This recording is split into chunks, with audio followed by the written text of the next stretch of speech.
নমস্কার বন্ধুরা, টেট সংক্রান্ত আজকের ভিডিওতে আপনাদের সামনে শেয়ার করব একটি পজিটিভ আপডেট, যেটি পাওয়া যাচ্ছে মধ্যপ্রদেশ থেকে।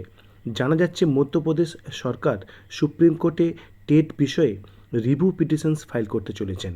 তো চলুন দেখে নেওয়া যাক এই সংক্রান্ত যে নিউজ পাবলিশড হয়েছে সেই নিউজের ডিটেলস। দেখুন কি বলা হচ্ছে, Madhya Pradesh government to file review petitions on supreme court order on TET. The Madhya Pradesh government is set to file a review petitions seeking review of the Supreme Court order on the teacher eligibility test TET. School Education Minister Uday Pratap Singh, during his visit to Balaghat on Monday, said that the Law Department is preparing the petitions following directions from Chief Minister Mohan Yadav. অর্থাৎ মুখ্যমন্ত্রী মোহন যাদবের ডিরেকশানে যে ল department রয়েছে তারা কিন্তু prepare করছেন এই review পিটিশনের যে খসড়া। এবার দেখুন, the minister clarified that teachers appointed under earlier recruitment rules need not to worry, অর্থাৎ আগে নিযুক্ত টিচারদের চিন্তার কোনো কারণ নেই তিনি জানাচ্ছেন। He stated that the government had only complied with previous directives of the apex court. অর্থাৎ আপনারা জানেন মধ্যপ্রদেশে খুব তীব্র হয়েছে শিক্ষক আন্দোলন, কারণ সেখানের যে ডিপিআই তারা একটি অর্ডার পাবলিশ করেছে যে টেট করতে হবে যারা ইন সার্ভিস টিচার তাদেরকেও।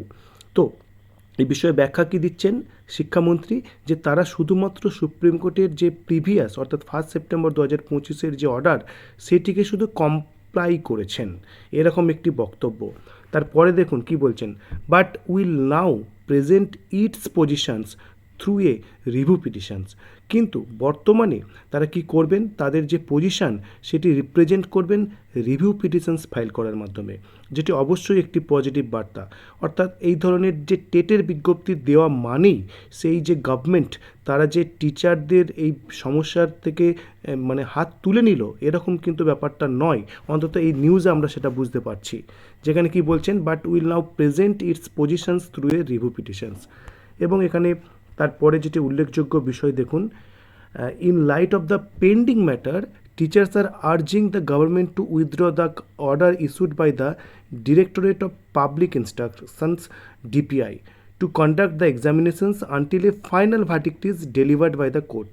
এখানে শিক্ষক যে সংগঠন তারা কি চাইছেন, তারা চাইছেন যেহেতু ম্যাটারটি সুপ্রিম কোর্টে পেন্ডিং রয়েছে এবং এই রিভিউ পিটিশনের যে ভিত্তিতে যে ফাইনাল ভার্ডিক্ট আসবে, তো সেই ভার্ডিক্ট না আসা পর্যন্ত এই যে ডিপিআই যে ইনস্ট্রাকশনস দিয়েছে যে টেট কোয়ালিফাই করতে হবে ইন সার্ভিস টিচারদের, সেই অর্ডারটা যেন উইথড্র করে নেওয়া হয়।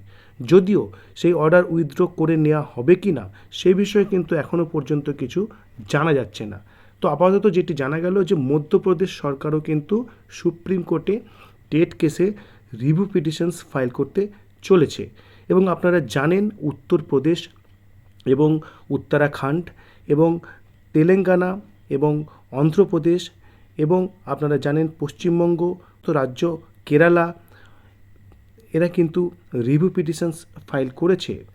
সেই সমস্ত রাজ্যের লিস্টে নতুন করে মধ্যপ্রদেশের যে অন্তর্ভুক্তি, নিশ্চিতভাবে এই রিভিউ পিটিশনের যে ক্লাবিং এফেক্ট বা গ্রুপ টুগেদার করার পরে তার যে এফেক্ট সেটি স্ট্রং হবে। তো আপাতত যে সুপ্রিম কোর্টের ওয়েবসাইট থেকে আমরা অপেক্ষায় রয়েছি যে মধ্যপ্রদেশের এই রিভিউ পিটিশনস এনলিস্টেড হলো কি না। আজকের আপডেট, পরবর্তী আপডেটের জন্য অবশ্যই চ্যানেলটি সাবস্ক্রাইব করুন এবং ভিডিওটি ভালো লাগলে লাইক, কমেন্ট এবং শেয়ার করুন। ধন্যবাদ।